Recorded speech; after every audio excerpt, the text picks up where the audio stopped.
And then I like focus on the moon, and I told myself, I was like, I want to go there. And so I was just like there.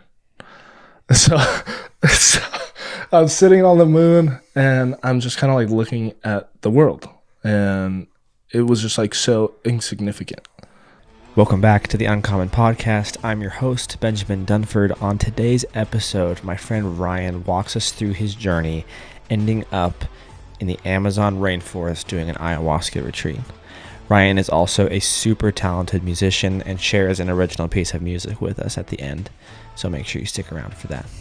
Ladies and gentlemen, Ryan Wenze.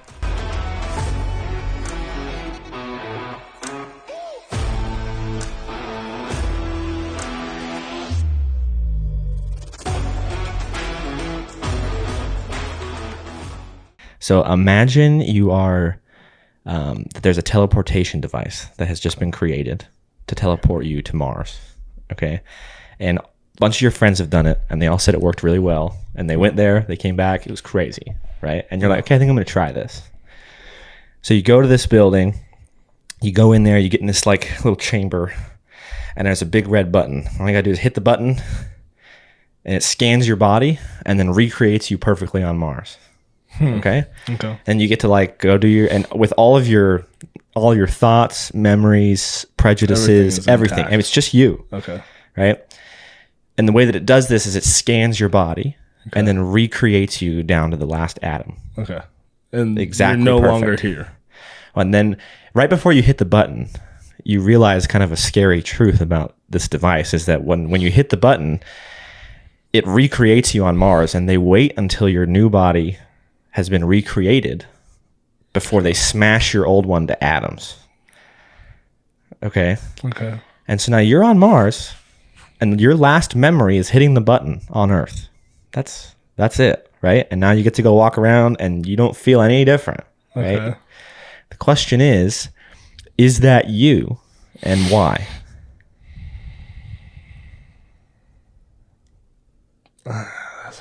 That's a hard question. I don't know if that's you at that point. Why do you think?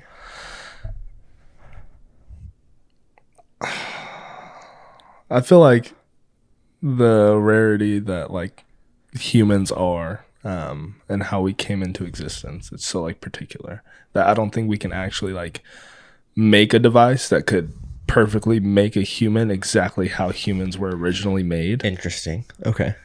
Because we weren't able to see that. Like, we really don't know. Like, that is always and will forever be up in the air. If you believe in like Darwinism and how things came into existence through like evolution, sure, I understand. But if you don't believe in that, and you kind of believe that we were created by something of like a higher power, I don't think we can replicate that. So I don't know if that would technically like be you. Interesting. Okay. Yeah. So your issue with it is not necessarily the thought experiment, but that the actual device would be impossible to create. Yes. Yeah. And even if they did create it, I don't think it would be like down to the point where everything was exactly the same. So you feel like at some point this version of you that's on Mars would start to glitch out. Yeah, I think there would be complications. Right. I think there'd be issues. There's this guy, he said this quote where he was like, I don't know if it's technically a quote, it's like this depiction of, he says, if a tornado went through a junkyard full of car parts, and at the other end of this junkyard a perfectly running Lamborghini like appeared, would you believe him? And it's like, obviously no. But then you hear like the Big Bang Theory, and it's like, okay, they say that this mass chaos created this like perfect planet, and people believe that. But if you told them about the tornado running through a junkyard full of car parts and a perfectly running Lamborghini came up on the other side, I wouldn't believe that. I wouldn't. Right. So why do we believe that the Big Bang Theory, throughout all this chaos and crap, created the Earth? But how I see it is like, if you look at like the science of the Big Bang Theory and how quickly gravity had to move at like the precise seconds in order for existence to like come into play. It was just, everything was just so precise for us to have life here. Yeah.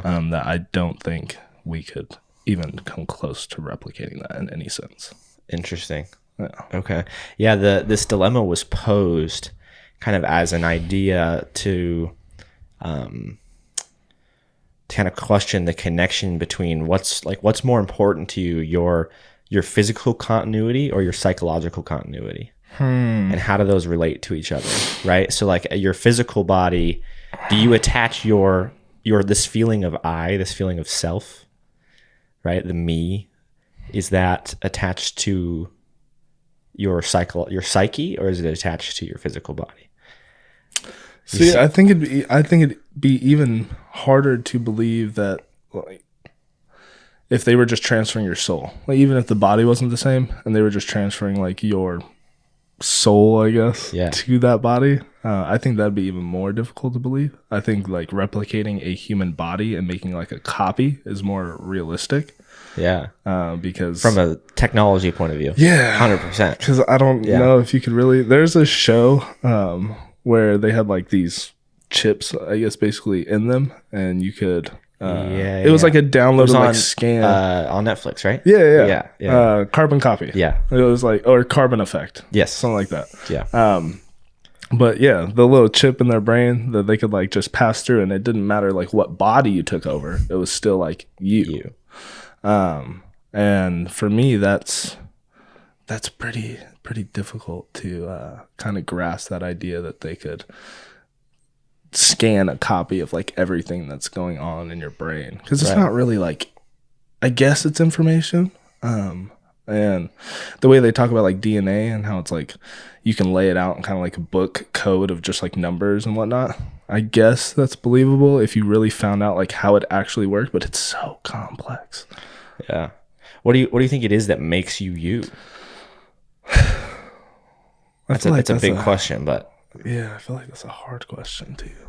In the context of this question, do you feel like you'd be able to answer like, what is it that makes you? Well, I feel like if you're talking about like the physical world, I think a lot of your interactions, the things that happen to you throughout life, is kind of what like shapes you to be you. I think there's an inherent like personality that is placed in you prior to your existence. Okay. Like I think like when you come into existence, you're gonna be some type of just what you are. Okay. And then life kind of just either adds or takes out chunks of that. Okay. So I think like just through life experience kind of builds you up to what you are. But when you like zoom out and kind of play with the ideas of there's more than just this, and there's possibly something prior to and after. Yeah. I think that there's a lot of possibilities of like past lives or whatever the player is that's pulling the strings outside of this realm. That kind of like make you who you are. Interesting. Do you feel like your feelings on this question stem from your upbringing in Christianity, religion, your psychedelic experiences? Like, where do you feel like your stance on this kind of comes from? I think it's a mix of both. Okay. And just like hearing other people talk about it as well. Like I saw this really cool concept where this guy was kind of talking about like children, and he was like, it's interesting to me that when you're born, you come out crying. And as you're like young, you are very like joyful and playful, but we don't really remember. Like I can't specifically remember anything past like, I don't know, 6 years old, maybe. I might be able to conjure up some memories from like prior to 10. It's minimal. But it's very minimal. Yeah. And he was like, I think that we come out crying and we're so joyful and blissful at the start because we know where we came from. But we don't get to remember that past that point because they don't want us to go throughout life knowing what we're missing out on, what we came from. They're like crying because what we just experienced was so beautiful and bliss. And then we came into this world and we're like, why did you take me out of that? Interesting. And then we come into existence and we're just kind of like joyful and blissful because we don't know like what this world is. Exactly. And then as you get older, you start to learn what this world actually is. And you forget where you actually came and there's some interesting evidence that maybe at the end of your life, as you start to die, there's some, because we'll get into this, but there's like that whole concept of DMT being endogenous inside of your body, inside of your brain, right? So there's thoughts that maybe as you pass, as you die, that the DMT gets released into your brain, and that's part of like your transition into what might be thought of as the afterlife. Yeah, that's a scary thought. That's a scary thought. But so I've proposed this question to some friends before, the same dilemma, right? Yeah. And many of them religious, and similar answers. But I added a little twist to it to see if that would change their perspective. I said, just like every other technology that's been created up to this point, for the most part, God is on board. Whatever your God is, right? Be that a Christian God or whatever your God is. Whether you can use that a different word, whatever it might be. The friends that I was talking to were Christian friends of mine, so they were thinking of the Christian God when I used that term for them. But this higher power that you're speaking of, you know, let's say that this higher power, this creator, if you will, is on board with this technology. No. And that we've created this technology to scan your body, rebuild your body, and then this higher power plucks your soul or the you out of that body and puts it in that one. Is that now you? I guess it just depends on like the God. I think Christianity itself is so they like to be very like by the book, by the Bible. Bible is the word of God, and you can't really go against it. What is in the Bible is the truth. And so for me, when it talks about like the jealous God, because that's what they say about the Christian God, is he's like this jealous God. He wants your praises. He wants you to kind of do the works in his name. He wants that love from you. He wants that, per se, attention, which has always been like a conflicting idea for me. But in this sense, I don't think he'd like the idea of us playing with creating the bodies, recreating the bodies that he already created perfect in his image. Interesting. So he wouldn't be on board with this technology? I don't think so. Interesting. If it's the Christian God. Okay. But I do think like if it is just this God that doesn't have like the Bible book followed by like this is the word of God, I think that'd be you. Interesting. Yeah. Yeah. I don't know. It's always an interesting question to ask people, as that you kind of try to find that balance between like what is important to me. Is it my body that's important to me, or is it this psyche on the inside that's important to me as the sense of me? See, but I think that's interesting too, because I could flip it around and ask you like, okay, well, if they were able to take your soul out, but they couldn't recreate your body specifically, it was somebody else. Like it was just like a different looking body. Yeah. But they took your soul and put it out and put it in this body. Would you feel like the change in your physical shape would change how you act and view everything? Probably not. Right? Like I don't know. I feel like the me that I feel like I am is like kind of like you were saying, because of my life up to this point, right? Like the experiences that I've had that have created who I am and the way that I perceive the world. So regardless of what container I'm in when I'm doing that, I think that it would change some things, but for the most part, it would just be me. I would look different. Yeah. I guess this in the same way that my container could change throughout my current life now, right? Like this body that I have, I could get in an accident. I could be burned. That's true. I could lose limbs. I could get fat. I could get skinny. But here you would still kind of look like I'd still look like me. But if they put your body or your soul into a different body, say like they just put you in something that looks like me and you're now black, I think it would change your view. I think it would change how you interact with the world and how you see things. I really think do. So. Yeah. I think it would take an adjustment for sure. Yeah. Like you'd have that initial like, I'm still me, but kind of like that Lil Dicky song with Chris Brown. Yeah, I think it'd probably take adjustment. I think it'd be an interesting thing to like do it with a partner too or something. Yeah. Like if your partner was in a different body and you were in a different body and it was just like, but it was still you guys, like that'd be a weird thing to experience because it's like, yeah, I'm still talking to my person, but this is like a different person. Yeah. You know? Yeah, interesting. So I want to know how did you end up in the Amazon rainforest doing ayahuasca? Like how did you get from point A to point B there? That took a long time. My brother was actually like a big reason of why we ended up doing that. Yeah. But my first like psychedelic experience was when I was 15. I was at a barber shop. This guy that was cutting my hair, he was like, yeah, I can get you acid. And I was like, all right, sick. Never had done any psychedelics ever. Oh, shit. Yeah, which... And LSD, that's a big... That's jumping right in, man. Yeah, no, it really is. Sometimes I'm like, dang, I wish I would have waited. And then sometimes I'm very grateful for the experience that I had. So your barber says, I can get you some acid. Yeah. And then when did you do it? It was like a few days later. Okay. He got me some acid, and I was with my buddy Alejandro, and we were at his house, and we just decided that we were going to do it that night. And so we each take a tab, and acid is just like on little square pieces of paper. Yeah. Did they have a rough estimate as to how much acid that was going to be on that tab? He didn't tell you?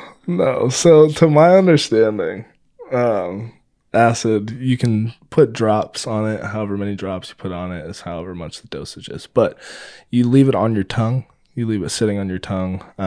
It kind of like absorbs into your mouth, but whenever you swallow the acid is when your body stops like taking in more, because your stomach acids just like dissolve it. That's why you have to put acid like on your tongue, and it has to be absorbed like orally. You can't just swallow a tab of acid. It'll get neutralized by your stomach acid. Yeah, exactly.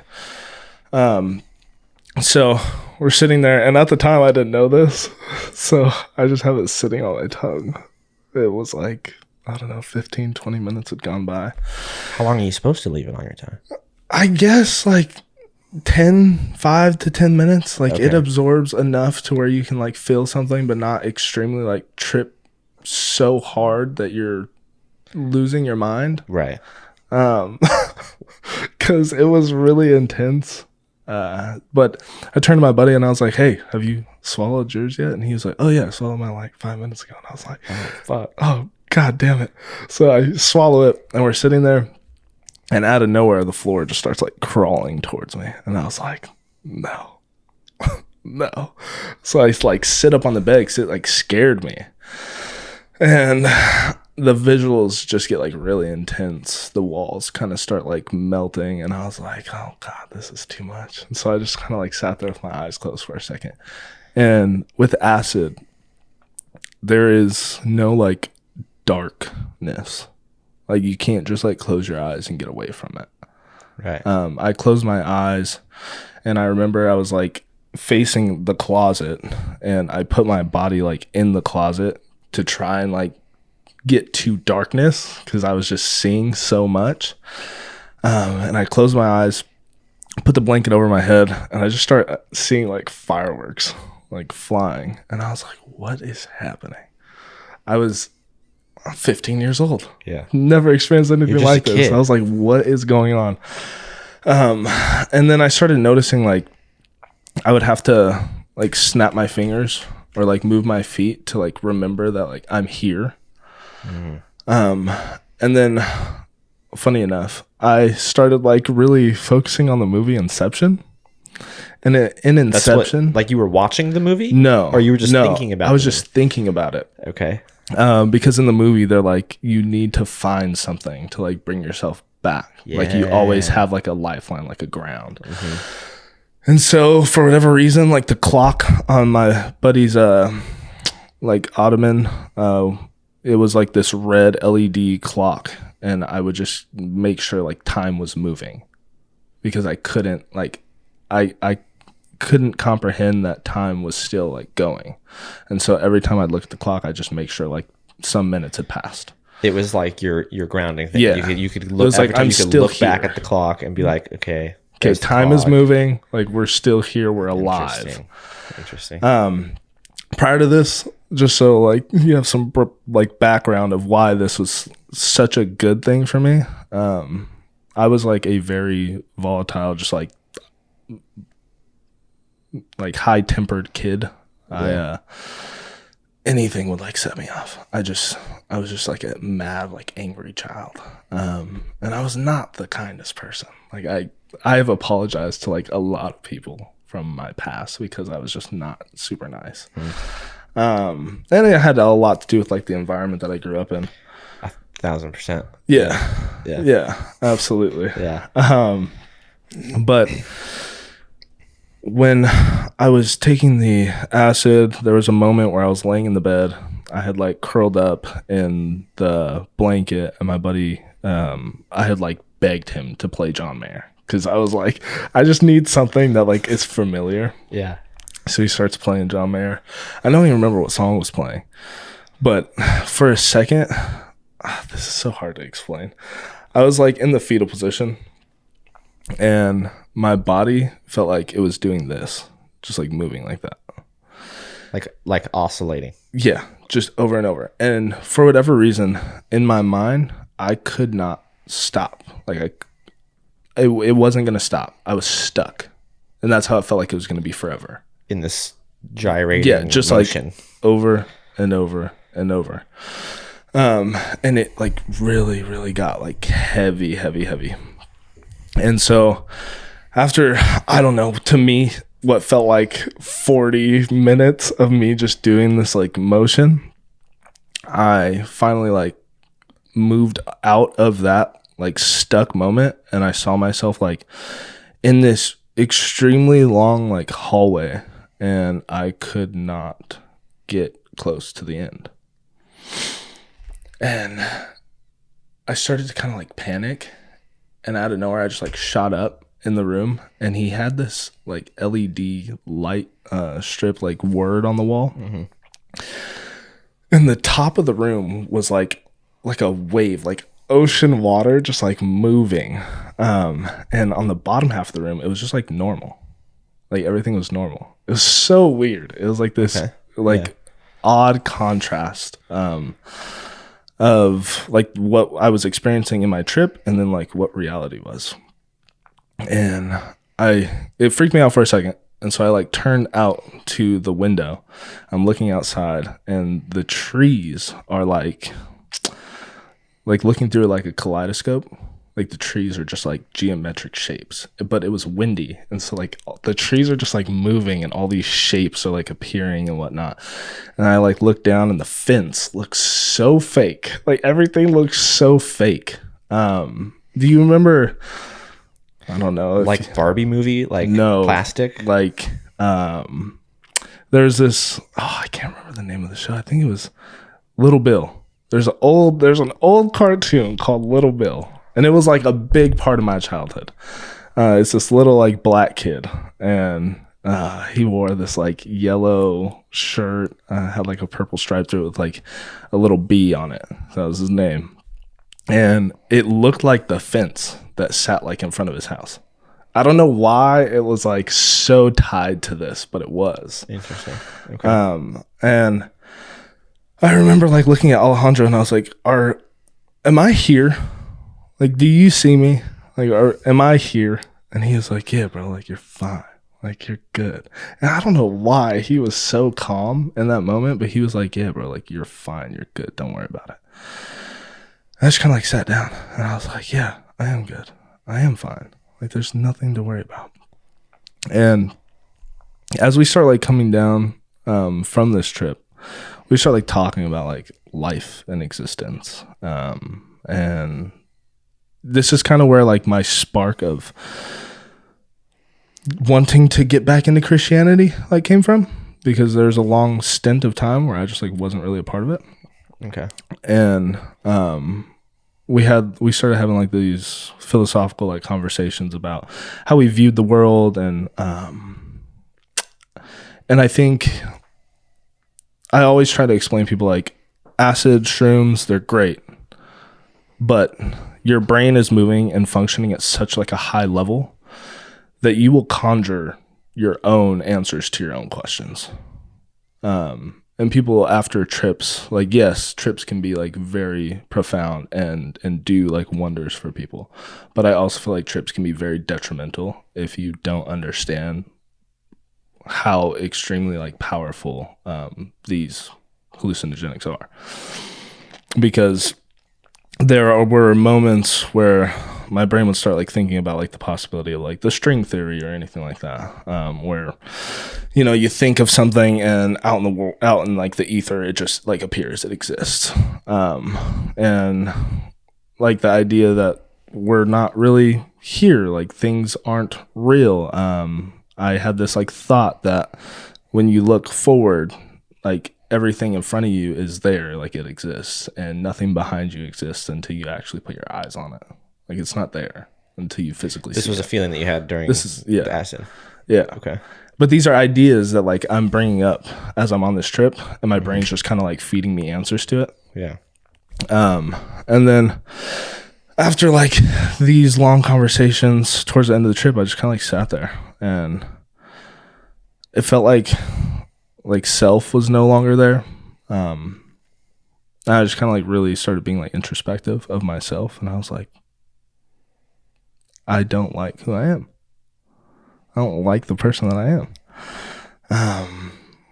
And I remember a moment of being like very critical of the relationships that I had and the people that I surrounded myself with, and the overall like behavior of just like me as a human. Acid made me feel like very connected to everything. I remember like one moment just kind of like crying about the fact that like I hadn't talked to my brother in like a year and a half. I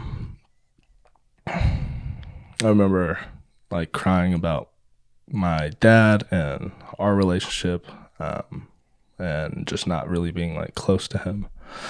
And I remember being like extremely grateful for my mom, and like the support that she had always kind of given me. And then I started thinking about like really little moments of like just being mean to people, like little things that I would say or little things that I would do.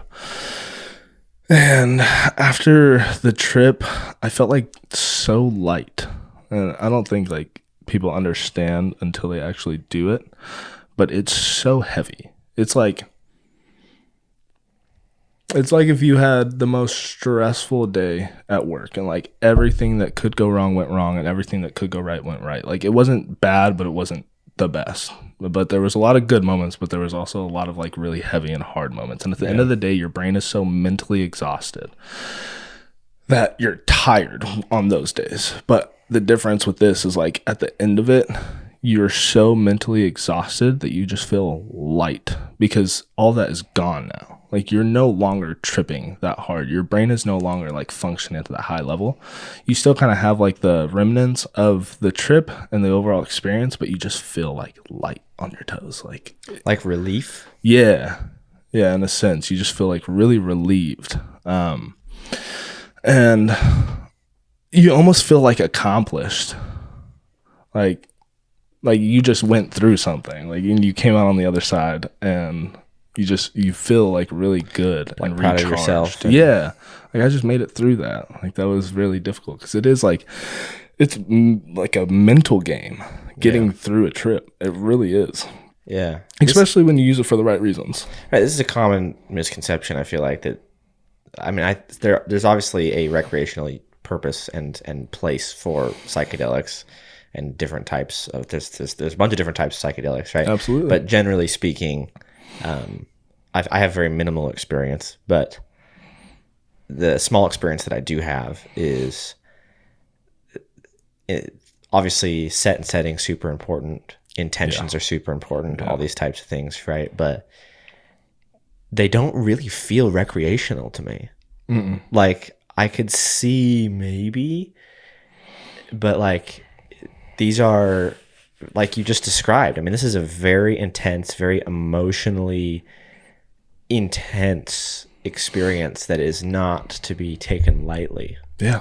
But is so powerful in healing and processing. And could you, I feel like it's hard for people who haven't experienced any level of psychedelic to understand how real it feels. Because yes, like you're telling us about all these visuals and you're telling us about these feelings, but it's really hard to grasp the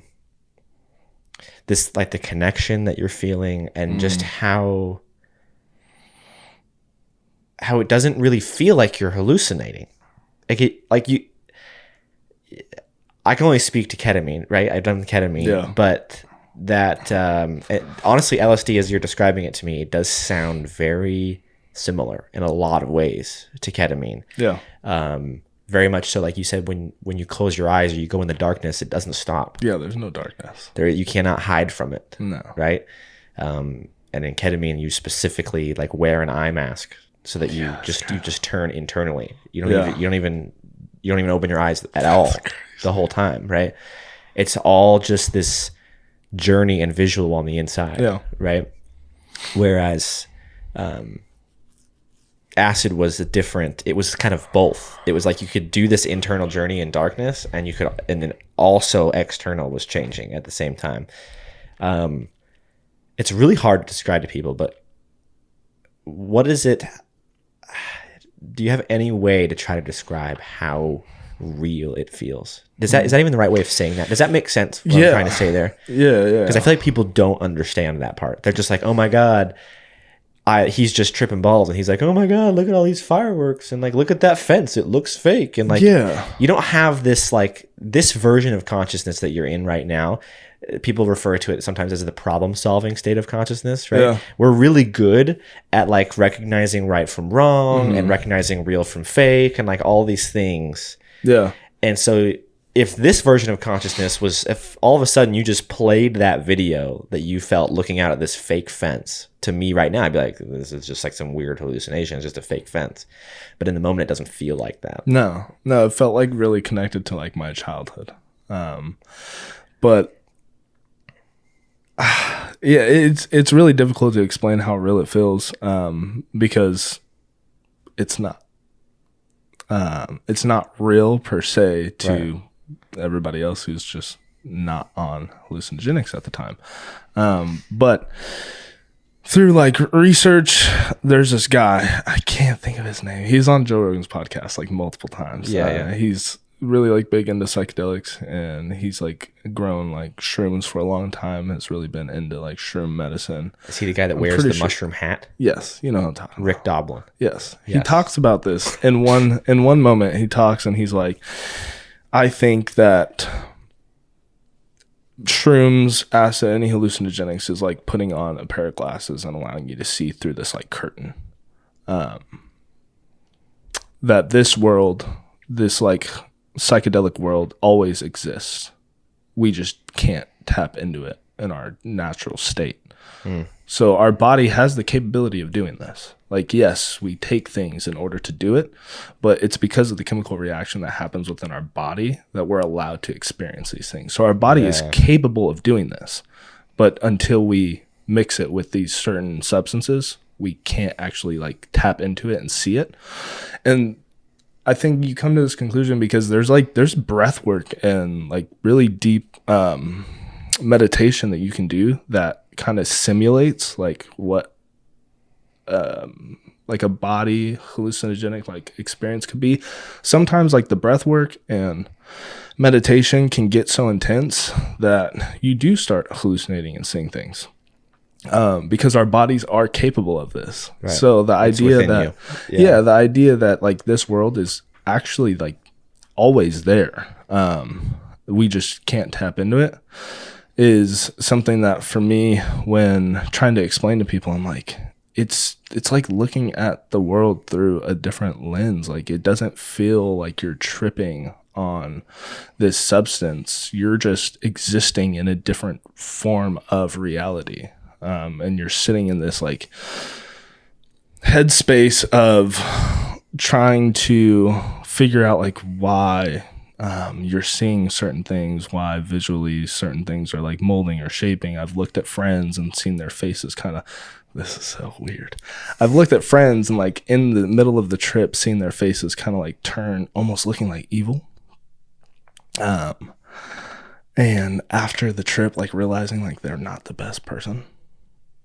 Like it's shrooms and acid, they can feel fake, but there's a lot that allows you to connect with like everything in the room, with people around you, that just feels so real in the moment. And even after the trip, it's kind of hard to get back into that, like tap into that, to explain it, because that's not something that you just naturally get to experience through your day to day. That's why I think it's so like difficult to explain, because it's not something that you're just used to feeling all the time. Yeah, I've even heard that a lot of people that have experienced these psychedelic feelings or experiences themselves at a certain period of time afterwards, even you find it hard to recall that feeling. Yeah. And you're the one that felt it. Yeah. And I felt that way with my ketamine experience. It's like I can kind of remember what it feels like, but it's just like a memory at this point. I don't really remember. And I've read that in a book that I was reading, that's common for people with other psychedelic experiences as well. That even it's so hard to try to explain to somebody else, and even at a certain point, it's even hard for you to remember what that experience really felt like. And to your point, that these experiences and these altered varying states of consciousness, different from this problem-solving state of consciousness that we're generally in, that they're within you, and that it's something that it's not a fabrication of this chemical. It's a fabrication of your mind, created by that being generated by this chemical, right?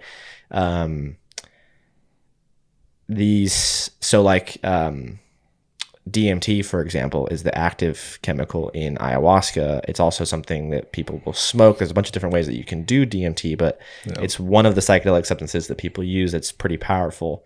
And it works on serotonin receptors. That's one of the things it does. It has a couple different, but same way that people take SSRIs, those work on serotonin receptors. Obviously, it's different avenues, but it's like these compounds, they work on the chemical nature and structure that's already inside your brain, and it's in there. It's all within you. And people have talked about experiences with breath work, like you were saying, meditation, and float tanks that like you can start to kind of grasp and understand some of these experiences without the addition of these chemicals. Absolutely. I think it was one of those other psychedelic guys that ends up on Joe Rogan, one of those gurus, I think it was Terrence McKenna. I think that's how you say his name. Okay. Yeah. I can't remember. I'm familiar with I think there's two McKennas, and I can't remember which one's which, but one of them said at some point that these psychedelic medicines are a guaranteed way. It is guaranteed that you will have an experience on these psychedelics, right? Whereas doing breath work or meditation, it's not guaranteed that you will, but these are within you, right? Yeah, and it's like you will have some kind of experience, varying levels, different dosages, different medications, different settings, but you can guarantee that there will be an experience. Absolutely. Do you know what I'm saying? Yeah, no, absolutely. I've heard this, and I really do need to do research on this. I heard this, that some people's chemical makeups in their body doesn't allow them to interact with certain hallucinogenics, drugs in general. So some people can take shrooms and not feel anything because their chemical makeup in their body doesn't mesh. It doesn't work for them. Interesting. Which is very interesting. I thought that was really interesting. But the breath work and everything like that, I think it's a good intro to it, especially if you're scared to do hallucinogenics. I will recommend it to anybody. I think everybody should experience it at least once. But if you don't feel comfortable doing it, please don't do it, Don't do it because of peer pressure. Don't do it because you want to fit in or be cool, because it is not a joke. I have seen a lot of friends take shrooms once and not recover for a long time, and they never touch it again, because it is serious. It's not just like this thing to joke around with. And I understand people have like fun experiences with it all the time. Like, great, if that's how you want to use it, by all means. But I don't think it's a joke, and I don't think it's something to like be playful with. I think when it comes to wanting an experience that like changes you, and that can be beneficial for like your future and outlook on life, I think it's very important to like respect these medicines, because they are medicines and they can be like really helpful. That's another reason why I've been like wanting to do more of like the microdosing of shrooms, because I've just done some research of like how beneficial it is for like anxiety, social interactions, just your overall like dopamine levels throughout the day, and just kind of staying like up and vibrant and having like a more positive outlook on the day. Because I think a lot of people struggle with that, but a lot of people get turned to prescription drugs. Which is great. There's a lot of like beneficial things that come from prescription drugs. Totally. Yeah. But if you put a prescription drug in front of me and a mushroom that was grown from the earth, and you tell me that I can take this and feel the same benefits or greater benefits, better benefits, I'm probably going to take the shrooms. Yeah, and a lot of people wouldn't. Yeah. Because of preconceived ideas. Yeah, and the connotation that's been put around these medicines, hallucinogenics, drugs. Yeah, exactly. Which I think is interesting. Yeah. I point this out because I don't think people understand like how significant hallucinogenics are. But if you ever heard of like MK Ultra, what does that sound? It was like the experimental phase that the government went through with acid. Yes. Okay, I'm a little bit familiar with this, but not. Tell me about it. It's intense because they basically wanted to use it as a form of brainwashing to see how manipulative they could be, or how manipulated people could be under the influence of hallucinogenics, because it kind of like opens your mind and allows you to be more receptive to ideas and information. And they slowly like turned it down because they realized that it doesn't accomplish what they want, because these people are at such like a high conscious level of thinking that you can't just manipulate them. That's not what you can really use hallucinogenics for. Like those people are. It almost makes you not immune to manipulation. Absolutely. But it broadens your horizons to a point where you become very difficult to manipulate. Yeah, no, exactly. Yeah. And they found it very difficult to do so. But they would they would have these moments where they'd be in like bars, and the whole scene is like set up, and their buddy would show up to this bar, and they would slip acid into their drink, and their buddy would drink it. They sit there and talk to them for a minute, and then he'd be like, "Hey, just so you know, you're about to start tripping. This is what we gave you. Good luck." And they'd leave. And they would like seclude them in this room to see what their overall reaction was going to be and how they would interact with the dialogue that they were about to share with them. So you would just like, you would not know, which to me, that's like the worst thing you could do to somebody. That sounds dangerous. Like, well, and that's why there's like, I think that's why there was so much cover up, because they messed people up doing that type of stuff.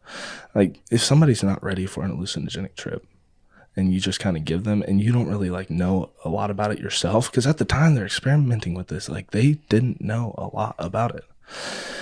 And so they're just like giving these people slips of acid or whatnot. And then they're just like, "Hey bud, just let you know, a few minutes, you're going to start tripping, enjoy." And then they just leave them to their own demise, and they try and like manipulate them, see what they can coerce them into doing. And through that, they realize like, oh, we're not getting anywhere, because this man is just like thinking big picture, everything, existence, he's feeling connected to the earth and all this stuff. Exactly. Yeah. Because it's it's not just like, oh, take this, you're gonna have like a little experience and we're gonna try and manipulate you. No, it's like, take this, oh shit, like he's experiencing just like life. Yeah.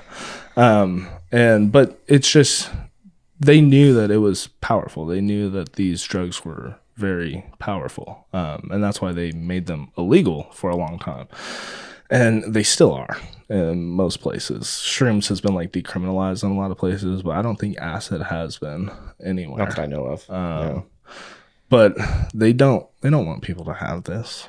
Like Joe Rogan says all the time, like he thinks that everybody in freaking Congress and the government should have to experience like shrooms at least once, because it's that powerful. Like it's life changing. It really does affect people in a different way, not to where they can be manipulated, but to where maybe their overall viewpoint of the world kind of like changes in general.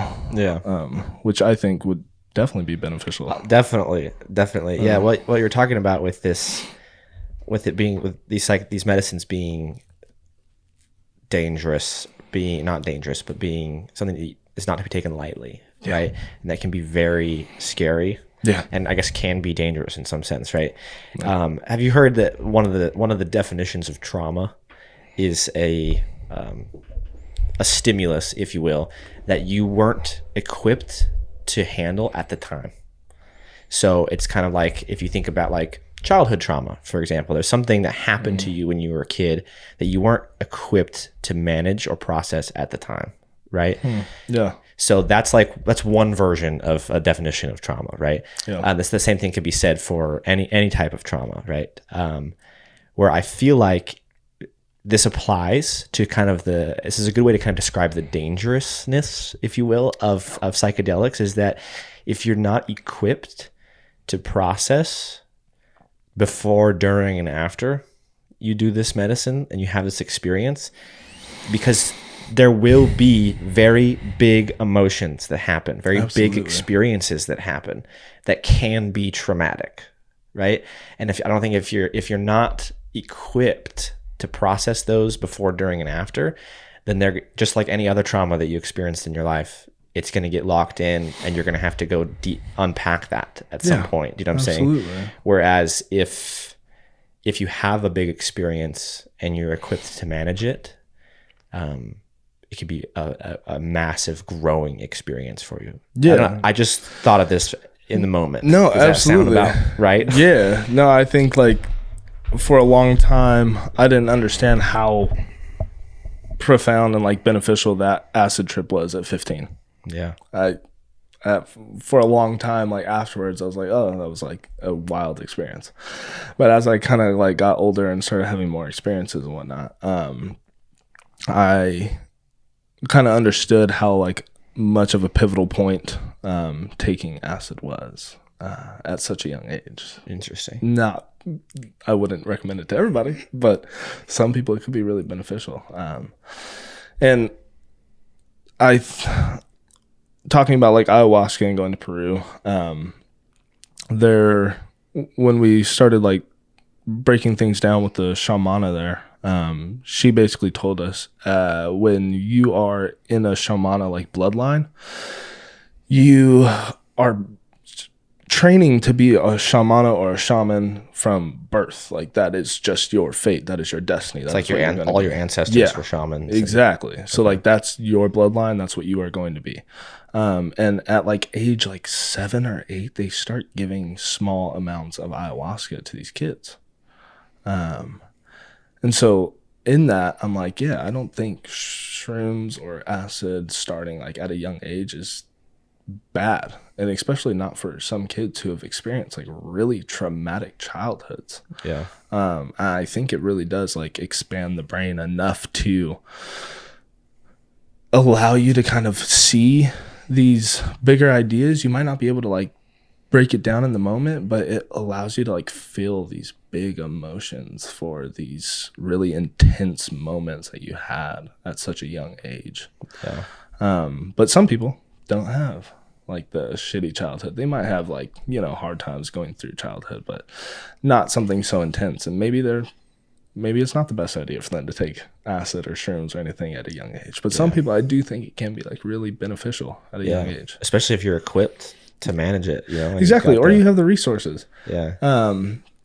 And I think like I was like 16 or 17. I was just kind of like always open and honest with my mom. That's just who I was. She always told me like, if you were going to try anything or do anything, just let me know ahead of time. Like, don't hide anything from me. And there was one time where I was like, yeah, I think I'm gonna do some shrooms. And she was like, okay, cool. Just be here at the house. Like, and I was like, okay. Yeah, wild. So we're at the house. It's me and two of my friends, and we take shrooms. And it's crazy because like this was probably the worst trip I've ever had in my entire life. It was shrooms. When I saw them, I was kind of like, I don't know about these. Like something just felt off.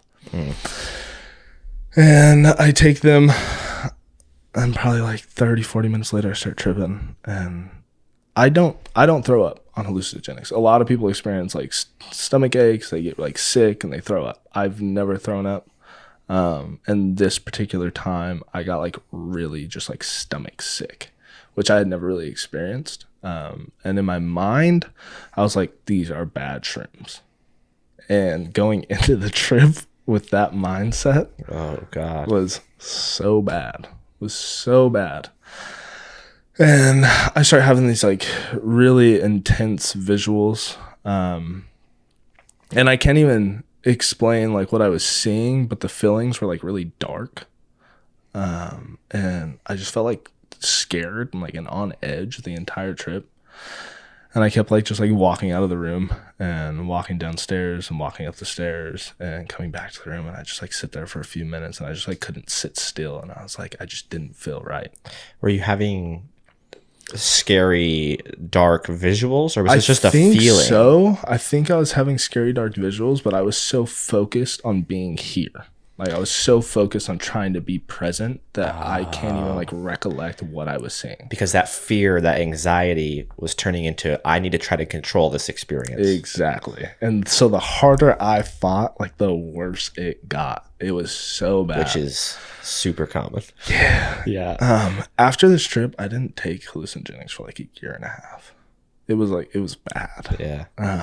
And this is why I always tell people, like, just make sure you really want to do it, and like you're in the right mental space and you're around the right people. Because the two people that I was with, like, they didn't care. They were not like trying to be supportive in the trip. They weren't trying to like help me get out of like the dark place I was in. I was just like fighting it by myself, like going through this little journey. Yeah, it was terrible. And that's something that if you have somebody there that knows what's going on, that can be of assistance to you, they can be, hey, what are you feeling right now? You start telling them and they say, okay, let's try this. Yeah, exactly. Let's try this, right? Let's turn on your favorite music. Let's put on something that you like. Let's go to a familiar place. They could educate you on, hey, maybe let's try not to fight it as much. Let's see what it wants to show you. And you can do all these things, and that could make that experience so much more of a positive one. Absolutely. And it could have turned around so quick. I explained shrooms as like 5-minute moments. So like your brain is just switching so quickly. That's why this particular trip was so difficult, because it felt like it didn't change. I just felt like I was in the shit for the entire trip. It sucked. It was How long? Bad. I think it was like 7.5 hours. Holy shit. Yeah, it was rough. And afterwards, after that trip, how long does it feel? Because ketamine, with like, it's an hour-long infusion that I did, and it felt like hours, like many hours. Sometimes, like when you're starting to trip and towards like your peak, because you really don't hit a peak of shrooms until like 2.5, 3 hours in. But like in that transition up to peak point, you do start like losing sense of time. But as you start coming back down, you're more aware of how long you've been tripping, and it doesn't feel so out of control. You don't feel so disconnected. And so like by the time you are almost done tripping, you're kind of like, okay, this feels like I've been doing this for 7 hours. But in the midst of starting to trip and peak point, you're like, how many days have we been here? Like it can get really intense. Yeah. And some people like trip way harder than others. That's another thing. Like chemically, that's just kind of how it functions. Yeah, it affects everybody differently. And yeah, I've had like night terrors and things like that since I was like a kid. And I never really thought about it until I started doing hallucinogenics that I was gonna have like really bad visuals. Not bad, but like really intense visuals. Because your mind was predisposed to have intense visuals. Yes. Yeah. Like I don't talk about these stories a lot, but I used to like sleepwalk like really bad. And as I got older, I started like looking into things. Like there's this form of dreaming called eidetic dreaming, which is basically like you don't fall asleep. You fall asleep, but you're visually like here. Like I can still see everything, but what I'm dreaming, I'm seeing in the real world. Like everything around me is my dream, but I'm asleep, but I'm still like functioning with the world. I can still move around. I can still talk to everybody, but I'm interacting with my dream, not what I'm seeing. Yeah. Not what's reality. So there was like one night I wake up and I start waking up everybody in my house. And in my dream, I was like this guy who is turning into like a merman. And I was about to leave my family forever. And so I start waking everybody up. I bring them all downstairs to the living room. This is all from them telling me. Wait, so this actually happened? This actually happened. So you're sleepwalking and having this dream. I'm seeing all of this. And in my dream, like we're at a boardwalk. Like I am about to jump into the ocean and never see my family again. And so you woke everybody up. I woke everyone up, bring them downstairs. I'm talking to them. Apparently, like I'm crying, whatnot. And then out of nowhere, like I'll just wake up. And my breath was like super short. And I was like, I gotta go outside. And like it's so hard to explain because like I'm awake at this point, but my mind is having such a hard time stringing like words together. Yeah. Putting a sentence together, and I'm so discombobulated. So I go outside and I just like breathe for a second. Everybody's like, "You good?" And I'm like, "Yeah, like I'm fine." And then I just go back to sleep. But I've had like really intense dreams since I was little. I'll still like sleepwalk every now and again now, but it's definitely not as intense as it was when I was a kid. Wow. So when I started taking hallucinogenics, having like really intense visuals, at first I was like, golly, like I am seeing so much. But then when I really think about it, I'm like, oh, okay, it makes sense why I see so much in my trips. But yeah, your brain's like your chemicals are already predisposed to kind of have those exactly those types of experiences. I have a friend that was telling me that's done ketamine as well. Yeah, that was telling me that they don't have visuals. Like in their brain, in their dreams, when they picture things in their mind, just like the way that his brain works, he just doesn't really have visuals. That's crazy. So even on ketamine, which can be very visual, no visuals. That is insane. And apparently this is something that happens, like some people are this way, but that just kind of shows the spectrum of somebody like you who can have these full-on sleepwalking visual dreams. Yeah. Somebody like him who has no visuals at all. And then you add, and then you can take those different people from that entire spectrum, and I'm sure there's more on either ends of those spectrums as well. Absolutely. Like you guys aren't the ends of the spectrum, but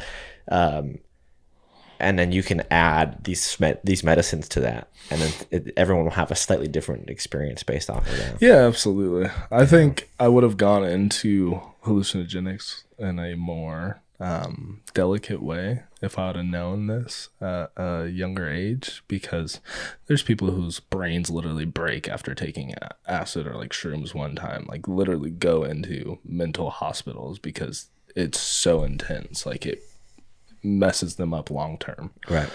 And like Joe Rogan's talked about on his podcast, one of his friends like took shrooms one time and ended up like having psychosis because like it can be that intense. So just being like super delicate about it, because those people probably, you know, their first experience, somebody was like, here's 6 grams of shrooms, and they eat it and their whole world is flipped upside down, and they have no idea what are you predisposed for. Exactly. Right, because it's like I've heard it's a common thing that or issue that people have with psychedelics before they take them. They're like, well, it's going to give me schizophrenia. Yeah. And it's like, well, that's not exactly what the science says. The science says if you're predisposed to schizophrenia, psychedelics can be the thing that triggers it.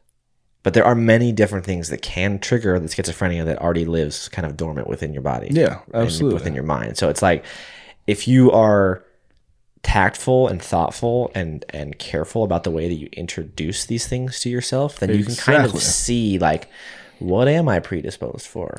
Yeah. And like, if you don't know what you're predisposed for and you jump into the deep end, that could be kind of a dangerous experience. Absolutely. You know? I wish I would have been able to like microdose shrooms for like a year before I ever did like a really intense shroom trip or taking acid at such like a young age. Like I said, like there was a lot of benefits to doing it, but if I could go back, I would have done it and set myself up in a different way to probably have like more beneficial outcomes of trips. Because there's a lot of trips, like I've had quite a bit of experience with it, and there's a lot of trips where afterwards I was like, I don't really know what I just went in for, like why I took it. And afterwards, it's kind of hard to like digest everything that I just experienced, especially being around like certain people that weren't taking it very serious, and they're just kind of like blabbing the whole time and talking into my ear. And I'm like, let me just sit here and relax and kind of like absorb this trip. Yeah.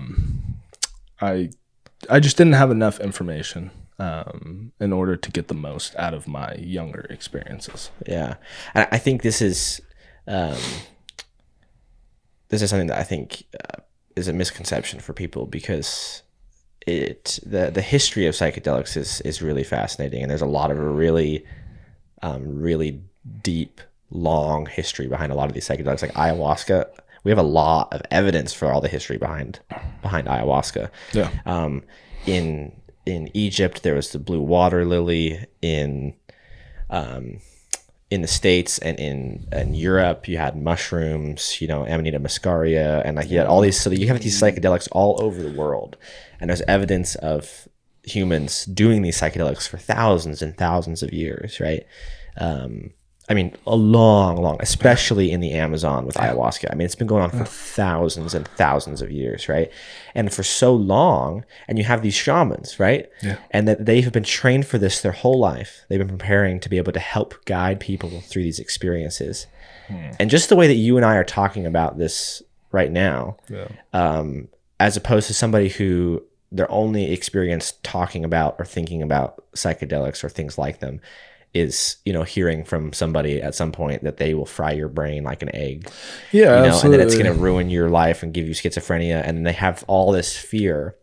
And then you're a kid and you want to do drugs because you just want to be cool and you want to fit in and you want to experience feelings, and you jump into the deep end and you have a bad experience, right? Yeah. Where it's like, if you have the education, it becomes so much less dangerous.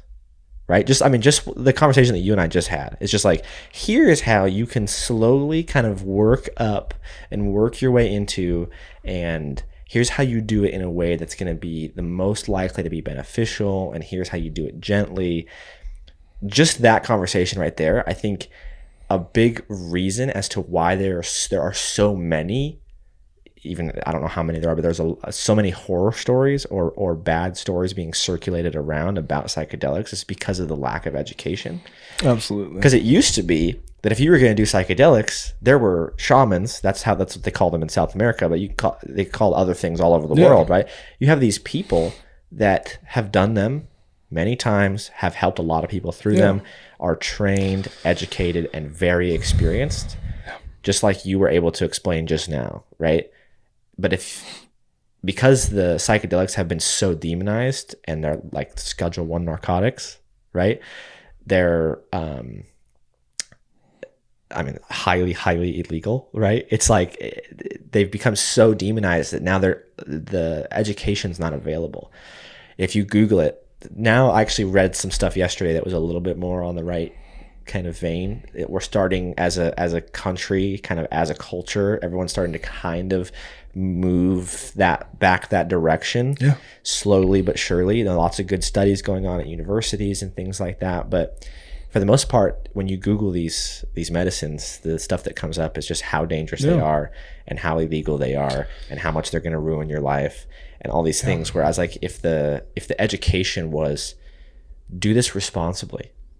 Here's how you, have somebody there to guide you. Here's how you do set and setting. Here's how you, and just like these are medicines and chemicals that you get to use for your life, how you want to do them. Yeah. And here's how we recommend that you do it in the safest manner. Yeah. There's just that education, that information is not as readily available as it would have been a couple thousand years ago in the Amazon, when you could just be like, hey, I'm going to go do this. And you have got people that are trained and ready to help you. And most of the time in those settings, it wasn't like, hey, I'm going to go do this. It was like, hey, you're at the age, like, let's have your first ceremony. Like, let's do this. We are going to do this together. It wasn't like hey, I'm going to go try this. It was like a cultural thing where everybody took part in this like experience, because it was like this really beautiful, beneficial thing. It was very ceremonial. They would do these long ceremony 3-day stints where they would have these ceremonial sessions, and they got to do it as a culture, which I think is an amazing thing. And it's beautiful. And you get like these elders who kind of get to guide you and allow you to understand your experience. They've done it so many times that they're like, hey, I can kind of guide you and help you understand what this means, what you're seeing, what this looks like. And I do think they were more in tune at that point to understanding like what the visuals actually were, and if you see certain things, like what that could mean, what it could possibly mean for your life. Because that's, you know, the shamana that we experienced in Peru, that's kind of how she was after the trip. She was like, hey, like, this is what this could have meant. This is what this could have meant. And, you know, there's a language barrier, so some of it's kind of hard. And I wish it's like Spanish, but very slang to what I'm used to hearing. So it's very difficult to kind of keep up with and translate. And she does use words that are kind of from a dialogue that isn't really common anymore, because she uses some ancient shamanic words and stuff that are so, but having those resources was definitely probably more beneficial back then, and more accessible, and felt more cultural and more accepted. You didn't feel like this weird person that had to hide a portion of their life because a lot of people aren't accepting of it. Like, it was just like this open, very welcoming, like, hey, yeah, like, we all do this. Like, this is a part of life. This is a experience that we should all have and partake in. And I think that's a beautiful place to be. Yeah. So talking about Peru, me and my brother. How did you end up in Peru doing ayahuasca? So my brother, he went to the Air Force. We hadn't talked for a long time. We started to try and like rebuild our relationship. After like a year of him leaving the Air Force, he went to do overseas contracting, and I hadn't seen my brother in like 2 years at this point, 2 or 3 years. And he was like, hey, we should start doing like a yearly trip somewhere. And I was like, all right, cool. And so, yeah, most people would be like, hey, let's go to the Bahamas and get drunk on a beach, right? That's what most people would say. Well, this is I think this is the craziest thing. My brother never done any hallucinogenics. No way. Shrooms, acid, nothing. Never had jumped right into ayahuasca. For the first like month that he brought this up, I was like, are you sure? Are you sure this is what you want your first experience to be?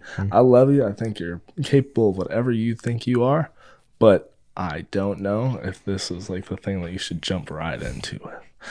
And he was like, no, like, it's something that I really want to do. And I was like, all right, cool.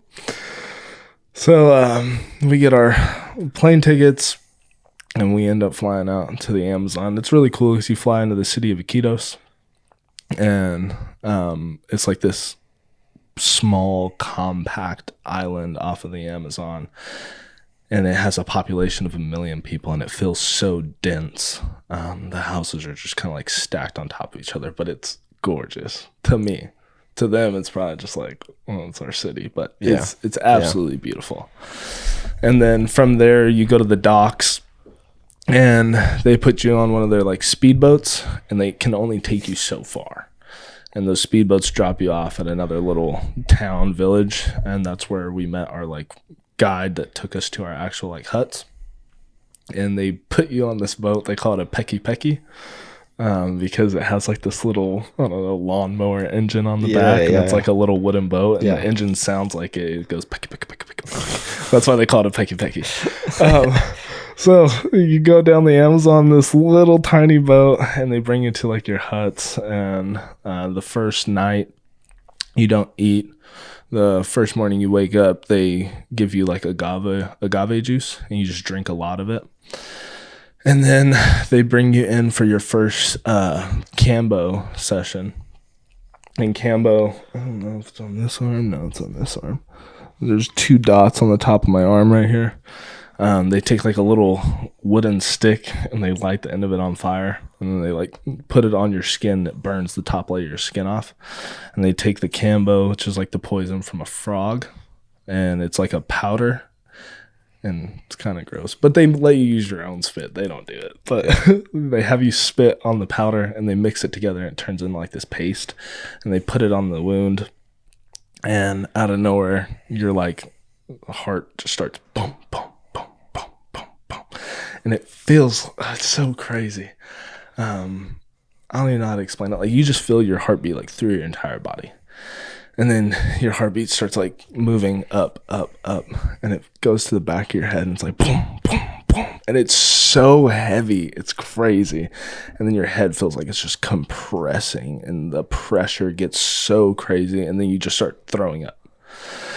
And it's like this intense feeling, and you're just sitting there like while probably 10 people are just like watching you just throw up because you do it one by one. So it's like the weirdest experience because you just have these people like staring at you, watching you purge. But you're mostly empty because you didn't eat. You're mostly empty. You're just throwing up agave juice. So it feels like really clean, and it doesn't like hurt or anything. But then you go like cut it and they pour water over it, wipe it out of the wound, and it's done. Like no more side effects. You don't feel anything. It's just gone. It's just gone. It's so weird. It's the strangest thing. Because usually, like, you're used to, like, when you hear about poisons, they get into your skin, they get into your bloodstream, and they're there. And it's not like you can just wipe it off and be done. So the fact that it was just, like, water on the wound, clean it out, and you're done. Done. Wild.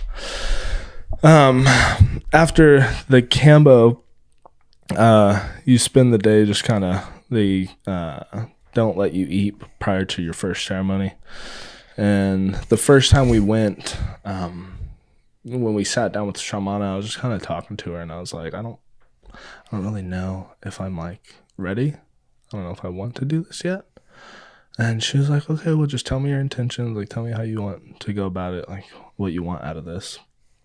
So after conversation, that night comes and we go to do our first ceremony, and she like sits in front of you on her little pad, and everybody else's pads are laid out, but she asks you to like come up to her individually. And so you go up to her one by one, and she herself pours as much ayahuasca as like she thinks that you should be taking. Some people get a full glass, some people get like a tiny amount at the bottom, some people get half a glass. Just depends on what she thinks that you're ready for. And she's been training for this her whole life. And she just like, and I genuinely like, she just knows. And it really is like when the people take it, like they feel like they had what they were supposed to have. But she literally pours like this much into my cup. And I looked at her and I was like, I just don't feel like I should be doing this right now. And she was like, okay, that's okay. Just sit down, lay with us, like stay quiet. She sings these songs called the Icaros, and they're like these ancient songs that they sing to kind of like guide you through your trip, and they like take you from moment to moment. My brother had this like really profound like trip, and it was beautiful for him. And I'll go into detail of the other stuff, so we skip ahead. We end this trip, we come back like a year and a half later, and this time I was the one who like messaged my brother, and I was like, I feel like weirdly called to do this. Like it feels like I'm ready to actually do this. So the first time that you went, you didn't take ayahuasca? No. The whole trip? The whole trip. I didn't partake in one ceremony. So you did the Cambo. I did the Cambo. I did all the other ceremony stuff, which I'll go into detail of. Yeah. But I did like everything else around. But you didn't do any ayahuasca on the first. Any ayahuasca on the first trip because it just didn't feel like I should be doing it. Which is probably smart. Yeah. Yeah. Yeah. So then a year and a half later? Year and a half later, we get back to Peru, and it's really cool because like you build these relationships with these people, and they're so sweet. But we get back and, the first night happens, do the Cambo. We get to the ceremony. She gives me like the tiniest amount. I take it. I don't really feel like that much. And I kind of feel like this warm sensation. The first night, it was just like this really light. And I think she knew from like the last time and this time, I was just kind of like trying to fill it out. And I got to listen to her sing like the songs, and it felt like the songs were kind of like moving to different areas in my body. It was weird. It was like mostly just like a body experience on the first night, and it was really intense, really heavy. The second night, she gave me like a little bit more, and we lay down, we start tripping, and the rain out there is insane. It is so like quiet. There's no like external noise. There's no cars driving around. There's nothing happening. So you hear the rain, and at this point I'm tripping like pretty hard. And so the rain starts happening. You just hear and you hear the rain move through like the as Amazon. The cloud is getting closer to your hut. Exactly. As it's just like falling. I've never heard rain move. Like usually it's rain. It starts raining. It's just like you hear it hitting like every leaf. That's how it felt to me. Like I felt like I could hear it hitting like every leaf, and it was just like pop, pop, pop, pop, pop, pop, pop, pop, pop, until it was on top of the hut. And it was, as soon as it hit over us, it was just like it just felt like one noise. Does that make sense? Like it didn't feel like individual drops at this point. Like it was just like just like one steady noise. And my brother looks over at me. He's like, "Do you hear that?" And I was like, "Yeah, it's crazy." And I don't know if we're experiencing the same thing, but it feels like we're experiencing the same thing. Are you guys on mats next to each other? Yeah, we're on mats next to each other. Okay. And I was like, "Yeah, it's crazy." And then you start hearing like the animals in the Amazon, and they're just like just going crazy. And it's like the birds most birds, monkeys, like just the most wild noises. It's so beautiful. That's why I think like if you're gonna do it, just go to a setting like that, because that was indescribable. And this trip I had some moments of visual, but it still wasn't like super intense. But I still got this like feeling of just like warmth, and I felt really good. And then the third night, we take the ayahuasca. She gives me like half a cup, and we start tripping. And they call ayahuasca like the mother plant, and that's the only way I can explain this. Shrooms does not feel like this. Acid does not feel like this. When you start tripping on acid or shrooms, you get like this overwhelm sense, like it's a lot, because it just kind of like comes on at once. Ayahuasca felt like this, like if you picture like your favorite hug from your favorite person, and you slow it down to like milliseconds, and it's just like taking so long for this hug to happen, but you're like so ready for it, and you want the hug so bad, and you just start feeling like this warmth of their arms like coming around you, and then at once you're just like in the hug, and it just feels like love, like it feels warm, and it feels like it's like a woman's touch. It's insane. It's just like it's so inviting and so comfortable, and now I understand why that was probably not a bad thing for my brother to have that as his first experience, because that was way more inviting than shrooms or acid ever felt. Yeah. And I think a part of it is like how natural ayahuasca is. I do think that has a really big part of it. And then like you're pretty much taking like a pure form of DMT. which I think is also a big part of why it feels so like natural and good to your body. For those that don't know, ayahuasca is a brew, basically, and you can correct me if I'm wrong here, that is a mix between two very specific plants that come from the Amazon. It's a root that contains the actual DMT itself, but this DMT is not biologically available to be consumed through your GI tract because of this, it's called MAO, I think. Yeah. Something, I can't remember exactly how you say it. But then they mix it, the brew, with this leaf that also comes from this very specific leaf that comes from the Amazon that contains this MAOI, this inhibitor to that chemical that inhibits your body's ability to break down the DMT through your GI tract. So it allows your body, the combination of those two plants, very specific plants, allows you to take DMT through your GI system to drink it, as opposed to smoke it or do it in another method that somebody else would do, which is, that by itself is an insane thing that they were able to combine those two very specific plants. This is how you can do this, and you can drink it. Yeah, well, that's why I think ayahuasca is so intense, because like you said, very specific plants, 250,000 plant species in the Amazon, and those two specific plants can have this reaction. That is not by chance. And they're just plants from the ground. Yeah. Like LSD is kind of a weird thing that is created, but that was kind of man-made, discovered. Yeah. Mushrooms, it's like, yes, it is technically grown from the earth, but it's kind of like there's men kind of have to get involved to make it happen for the most part. And then but like ayahuasca is literally just two plants. Well, and the difference of like how it enters your body, how your body consumes it, I think it's more natural. When you hear like shrooms legitimately makes the inner lining of your stomach bleed. That's how it enters your bloodstream. That's how it enters your system. Oh God. That's why, like, if you're having a really hard trip or intense trip on shrooms, you can drink milk. Milk coats the inner lining of your stomach and stops allowing the shrooms to get into your bloodstream. And so it something you wouldn't have known if somebody didn't educate you on. Yeah, no, absolutely. It literally, like, I've had shroom trips where like I got to the point where it was just like too intense, and I drink milk, and you get like, you're just so leveled out. Yeah, wow. Because your body's not intaking any more shrooms, and it really does work. It like just protects your body from intaking any more of the shrooms. Wow. Okay, so this brew, it's she's giving you half a glass, and you have this overwhelming feeling of a hug come over you, and it's like the best hug you've ever received. Yes.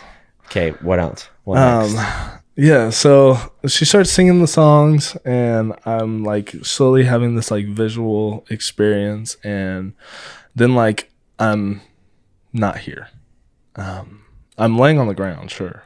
I'm in that room with my brother and the other people that we were with. But like I'm not there anymore. And I feel myself like leave the hut. And I'm like outside of this hut just looking at like all of us having this experience. And it felt like this third person like point of view where I'm just kind of like existing outside of this experience. And ayahuasca is not like shrooms or acid where it's just like these geometric shapes, like things are bending, things are moving. Sometimes you get like really visual, but not usually. Ayahuasca is like real. I don't know how to explain it. Like it's not something where if I explain to you like what I saw, which is I was outside of the hut, saw the roof, I saw me and my brother laying there. I saw the shamana like singing her song. So your physical body is still laying on this mat. It's still laying on the mat. But what you're experiencing is you're actually outside the hut looking in. Yeah. You can see yourself laying there. You can see her there. Okay. Yeah. I can see everything like happening. And then I just kind of like look down and my feet aren't on the ground. And I realize like I'm outside, like I'm existing outside of this whole experience. And I like try to start like moving, but I can't move. And I'm just kind of like looking around at my surroundings, like seeing like kind of what's there. And I look up and I see like the moon, and out of nowhere she like sings a different song, and I'm like back. And I was like, what the fuck was that? It was so heavy. And I look over at my brother, and he's not like, it feels weird because I know my brother's there. Like I can see his breath. Like that's how in that moment, like I knew I was still existing, is because I looked at my brother's chest and I could see his breath go. I could see his chest moving. So I knew he was there, but in my mind I was like, he's not there. Like that's what it felt like. Like he was somewhere else. He was existing somewhere else. His body was there, but he wasn't there.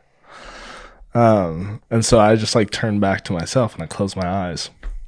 And I'm sitting there, and I turn to this like view of where I'm like looking at myself, and I'm like leaning on a chair, and then I sit up and I'm looking back at myself, and I reach behind my head and I grab like my skin back here, and I just start like pulling it off, but it's just me underneath. So what you're experiencing is that you're looking at yourself, yes, and this person that you're looking at peels their skin off. Yes, but it's still just my skin. And it comes off, and then underneath is just still you. It's just still me. And I keep doing this like several times. I'm just like, whoop, whoop. Like from a movie, like peeling off this just mask. Like peeling off this thing that's sitting on top of my skin. It was like a shedding of some sort. Yeah.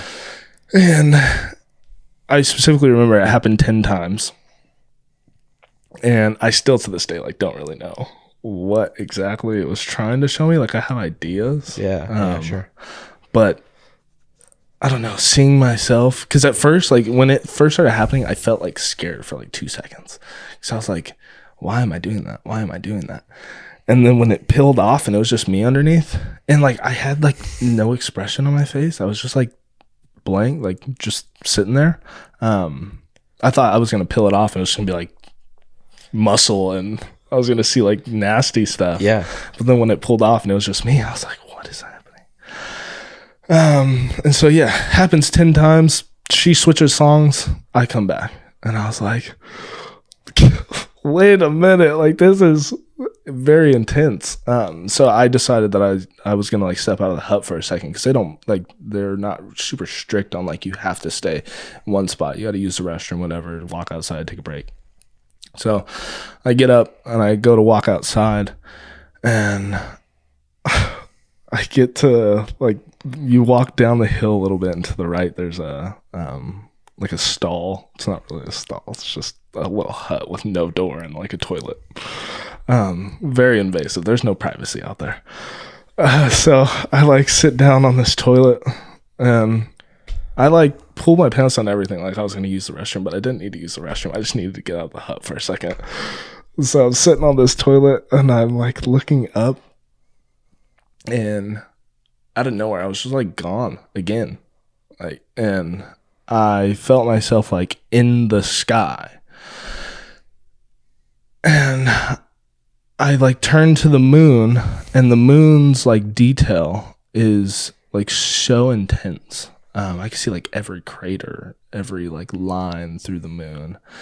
And then I like focus on the moon, and I told myself, I was like, I want to go there. And so I was just like there. So I'm sitting on the moon, and I'm just kind of like looking at the world, and it was just like so insignificant.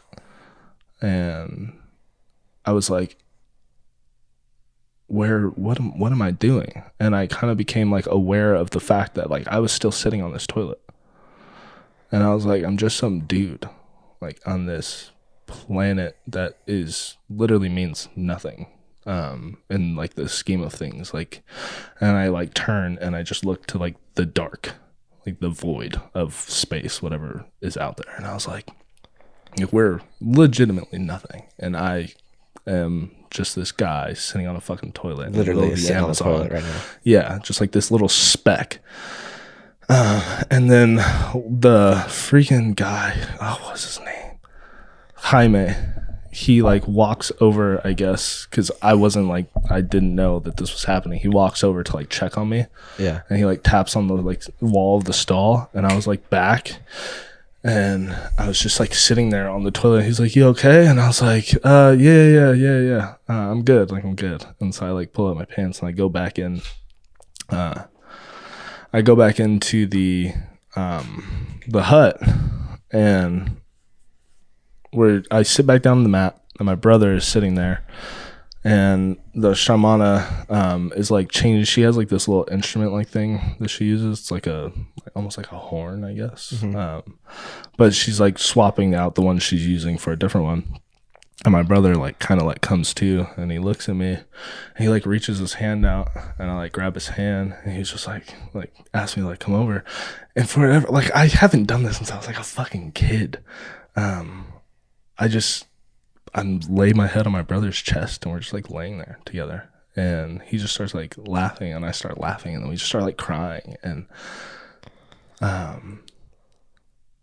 yeah, I haven't felt like that or done that with my brother since I was like a child, because like you grow up, and I don't know, the world doesn't like see that as okay.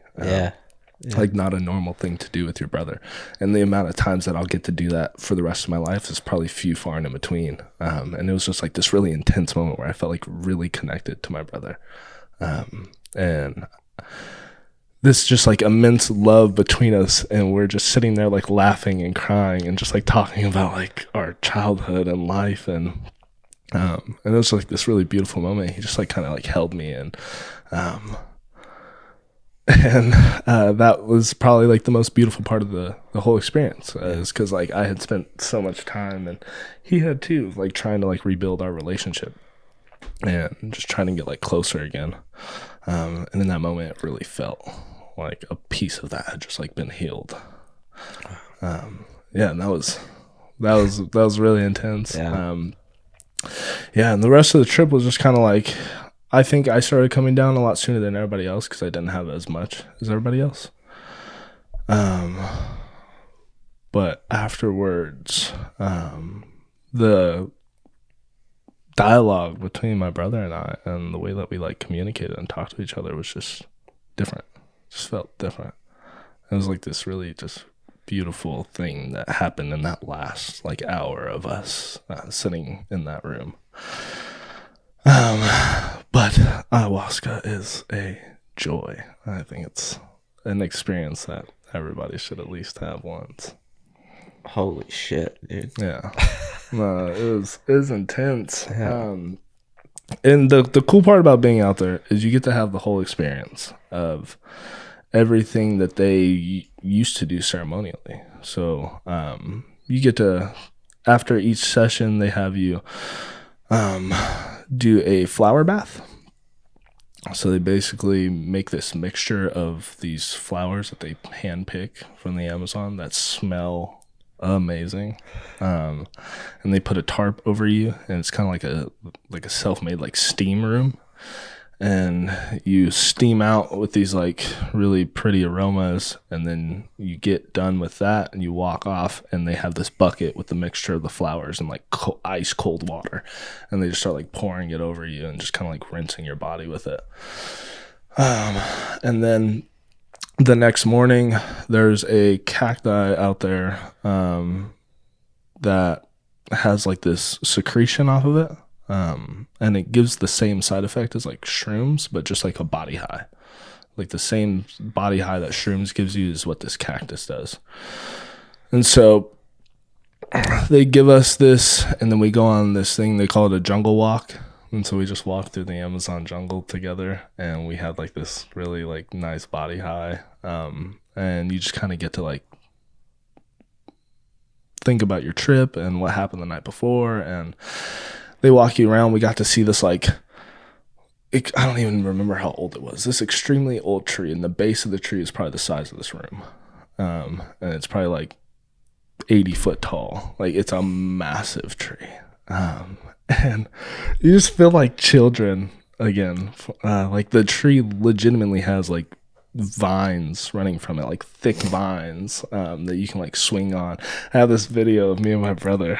We like jumped on the vine together and we're like swinging back and forth on it. I just felt like a kid. Like it was just like this amazing, really playful, like fun experience. Yeah. There's this old man out there. He's probably like 55, 60 years old. Way better shape than me or my brother, any of us. We're like probably 3 miles into this walk, and me and my brother are sweating bullets, and this man hasn't dripped a drop of sweat. And he's just walking, and he's probably like 5 foot nothing, and he'll just be walking. He's so in tune with everything out there. It blows my mind. We're walking, and he was just like, "Oh, look at the frog," and I was like, "What frog?" And he gets closer and like points at the tree, and this frog is like camouflaged on the bark. Like it's the same color as the bark. I'm like, how did you see that? and so like we keep walking, and he's like, oh, I'll be right back. And he just like bare hands, no shoes on, nothing, because they don't wear shoes, climbs this tree, grabs a baby sloth out of the tree and brings it back down to us. And he was like, look. He's holding the sloth. Just holding the sloth. And I was like, what are you doing, bro? He's so cool, though. He was like such a sweet guy. Yeah. We were like, we were walking with him, and they're not used to like a lot of technology or anything. And so my brother was like, hey, let me take a picture of you. And he's like, okay. And like picks a flower. And so we just have this picture of him smiling with this flower. And he's like, and he's so awkward, but it was so cool. And then like they take you out in the pecky, take you around. Me and my brother saw pink dolphins. They're common in the Amazon River. They just hunt the little like piranhas and shit out there. And they're like extremely smart in the way that they hunt. They'll like swim and make like dust circles around fish and scare them, and then they'll all just like fly in and start like munching the fish. But they're beautiful, and I didn't even know. Yeah, there were dolphins in rivers. I didn't know that either, and I didn't know they were pink. What the? I thought dolphins were just blue dolphins that lived in the ocean. Yeah. So yeah, that was a really cool experience. Then we got to fish for piranhas, and they have like little sticks. They just have sticks with like strings on them, and they'll take like the bottle cap, the tab from like the soda cans, and they'll cut it. And they'll make like little hooks out of it, tied it to the end. They just put like ham or something on the end, and you just put it in the water and kind of do this thing. You'll just feel like a grab, and then you toss it up, and it just like flies in the boat. So and then we like got to try piranha, which is not bad. It's pretty good meat. And then we got to swim in the Amazon, which was terrifying. That would scare the shit out of me. Oh yeah, me and my brother had this hilarious video. I wish I could show you. I'll have to have him like send it in so you can have it. But we swim out, we go out into the Amazon. We're sitting on like the edge, because the Amazon like it runs, like it's moving pretty fast. So we're like sitting on the edge of it, and from the edge of the Amazon to like where our huts are is probably 50 feet. It's a ways. And I'm like terrified at this point. Like things are like touching my legs, and I'm like, I don't want to be in here. And then out of nowhere, we like look to the left, and there's just like a snake going across the top of the water. And I was like, no. So me and my brother start like swimming back. And you know when you get like panicky, and you just kind of like... You start panic swimming? Yeah, you start panic swimming. Well, my brother's holding the fucking GoPro in his hand, and he starts panic swimming. He's laughing, and I start dying laughing. And I'm like, bro, we're going to fucking drown out here. And this whole video is just us like cracking up, laughing, trying to make it back to shore. It was so funny. Yeah, I love that. See it. That sounds funny. It's so funny. But in our second trip, we actually planned going to Machu Picchu. Which was something that I really, really wanted to do, because there's a lot of like just history in that. Yeah, tons. Yeah, and cool history. Yeah, and so there's a place called Cusco, which you fly into, and it's like in the crevice of a mountain, like it's in a bowl. It's really pretty. And you fly in, and you like come over this crevice peak and like come back into the city. And the city of Cusco sits at like 15,000 feet in elevation. Wow. Yeah, and all of the hotels there are pressurized with oxygen because the elevation's so high. I got elevation sickness, and Damn. as soon as you land, like they give you like cocoa leaves to like chew on, because it like kind of helps subside the elevation sickness feeling. And so you get into Cusco, and then you have to go down to like the train. The train takes you to the like city close to Machu Picchu, and then a bus takes you up to Machu Picchu top itself. Or you can be a psycho person and like hike the whole way there. That's not gonna be me. And we get there. First of all, this is my first time being on a legit train where like they have like food and snacks, and it's like this really like cool, pretty, Like an actual train. Yeah, like an actual train. Like, so that was just like a cool experience. And you're going through like all of these like mountains, these crevices through the mountains, and it's beautiful. And they kind of like are telling you about like the history of where they're taking you, and the city that you end up in. I can't remember the name of it right now, but the city you end up in is basically like the start of the Amazon, which is really just like pretty to see. It's really cool to see. They have like these weird ceremonies where they like carry like dead llamas on their back. So me and my brother ended up there on a day where they were having one of these like crazy ceremonies, and all these people are walking around with like these dead llamas just like on their back. It's so strange, so strange. And then like randomly we're sitting at this restaurant in this city, and there's this like German dude like walks up to me and my brother, and he's like, hey guys, you like to party? And we were like, what? And he was like dabs his tongue like he was trying to give us acid. And we looked at him and we were like, why are you here? Some like German dude in the middle of the Amazon trying to do acid. And he was like, oh, I came here like a while back, just wanted a change in my life. And he was like, and I just ended up here. And I was like, how do you end up here of all places? Of all places, you want to change in scenery and you go from Germany to Peru. Doesn't make a lick of sense to me. No, not at all. But anyways, yeah, so you get there and then you go to the top and you get to walk around Machu Picchu, and getting to see that, because I've been like a huge fan of like Graham Hancock, and just reading a lot of like his ideas on ancient civilizations and whatnot. Yeah, me too. Which I think is a really dope. We could do a whole other episode on that. Yeah. So walking down and getting to see these like cuts that they made, the size of the stone, the distance that they would have had to travel to like bring all this to where it is. It just gives you like a different sense of what the ancient civilizations were like capable of. Because when you hear about it in like history, like we evolved and advanced so greatly, but sometimes you're like, did we?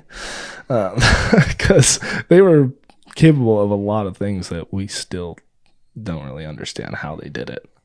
And I don't know, it was just like really cool to see like how precise the cuts were on some of the stone. Like it was so clean cut.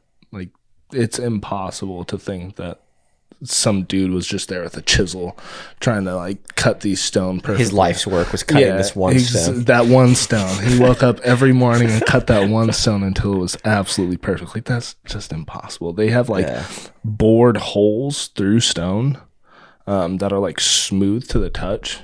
That is how?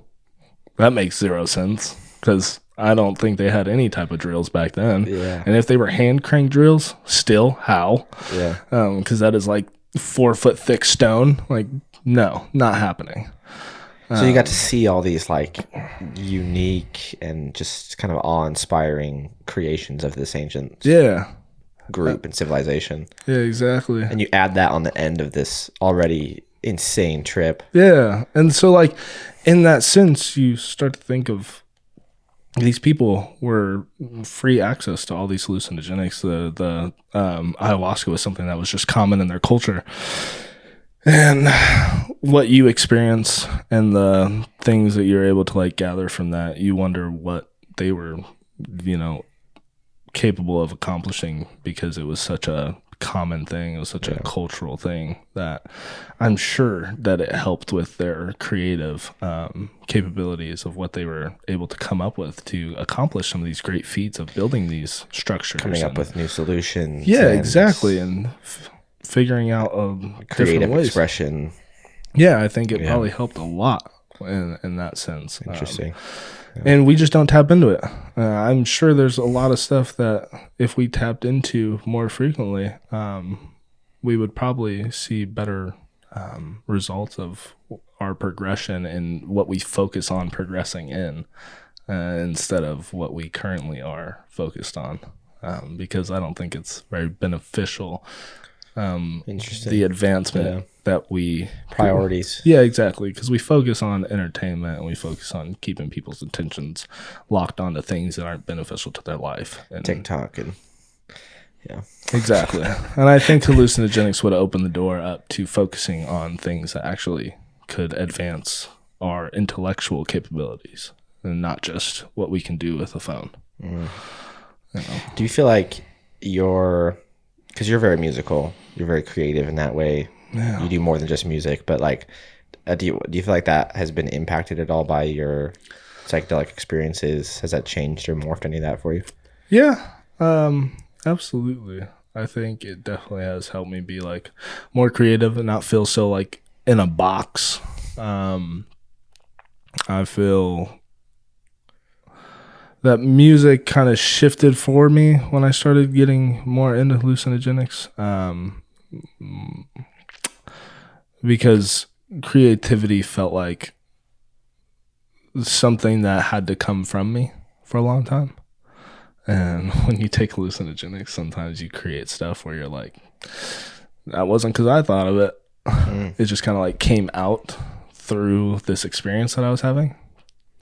There's a few songs that I've written while I was like tripping that afterwards I listened to and I'm like, I legitimately would have never thought of this if I wouldn't have had this experience, if I wouldn't have done this.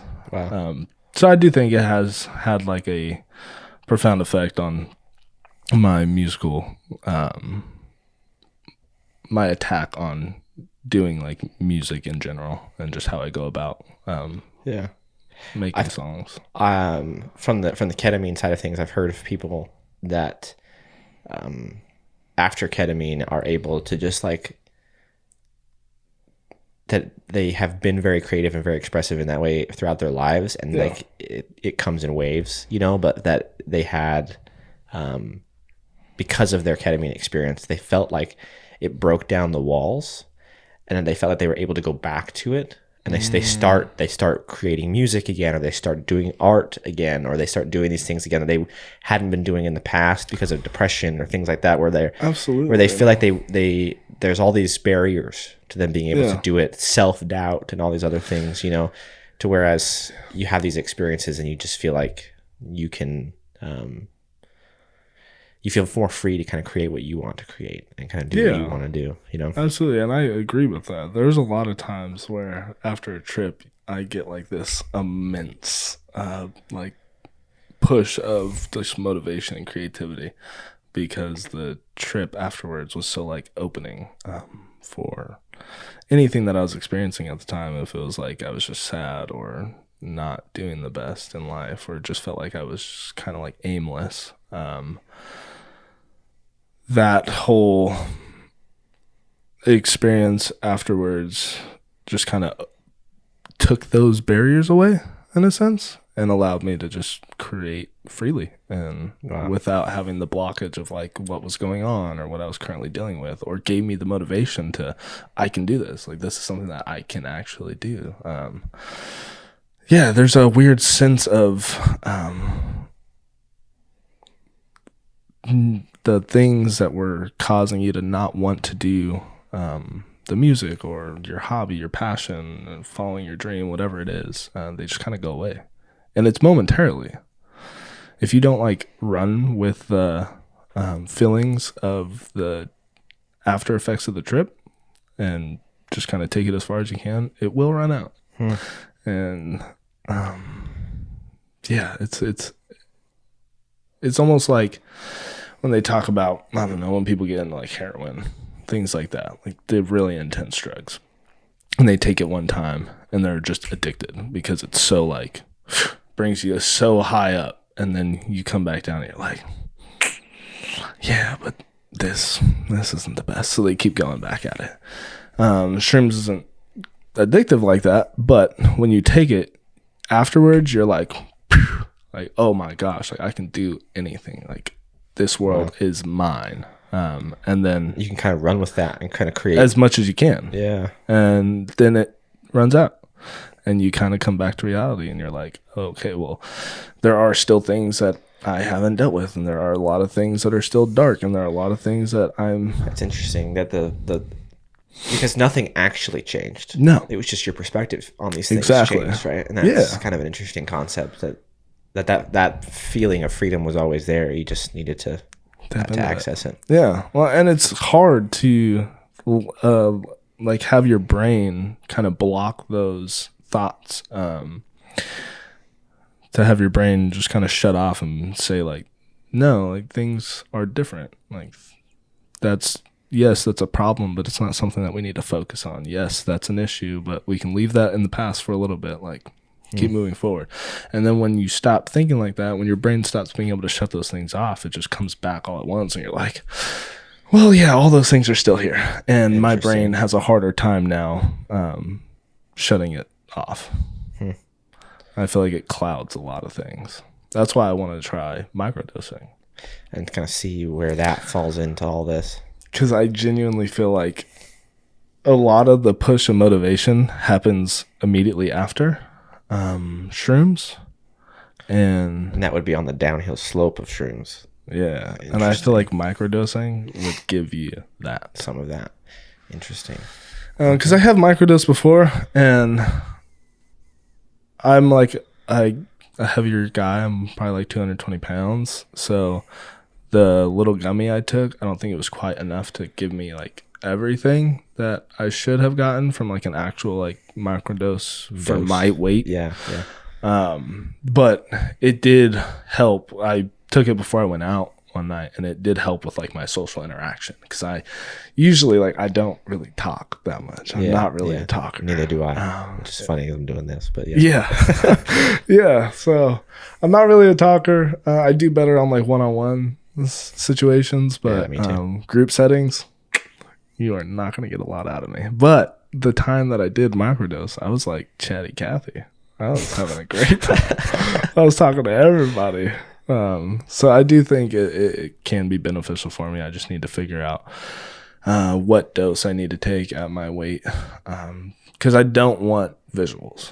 I don't want to trip in a way that's gonna make me see like my because you want to be in the right frame of mind if you're going to do that again. You need to be in the right setting, all those things. That's kind of like a whole journey in and of itself, but the microdosing is kind of a different approach. Yeah, exactly. To a more of a day-to-day type of thing. Yeah. Interesting. Well, we'll have to do some research and report back on what we find. Yeah. Well, I do think overall it's just going to be a beneficial thing. I really don't see it, even if it's not profoundly like changing my life every single day. I think just a little bit each day, even if it's, changing my motivation for the day or making me just a little bit happier, or I think those small micro adjustments can go a long way long term. Yeah. Interesting. Yeah. Well, I really appreciate you doing this. I appreciate your vulnerability, and that's kind of what this is all about. We're trying to spread some good. Yeah. I like to think that we do these episodes. I do these for the little Ben out there, or for the little Ryan out there that could have benefited from something like this when they didn't have it. So.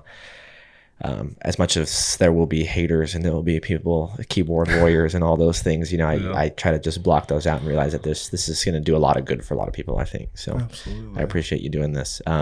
We'll get reset, and then we'll have you end it with a little song, a little piece of music. So we'll get reset.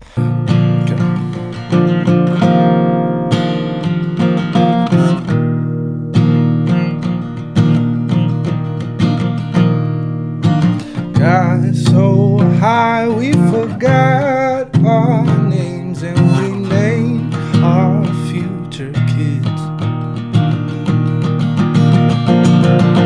We talked about a church that hates us and how it feels good to sin.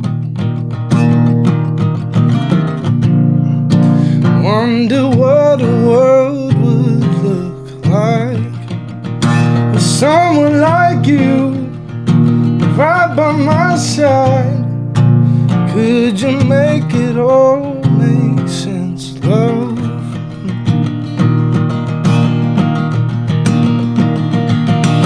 Wonder if I could heal without you and me standing still, without letting the whole world melt around us. Through all of the highs and lows, I doubt you would just let me go. Somehow you would still hold me close, making me feel not so alone, not so alone, not so alone.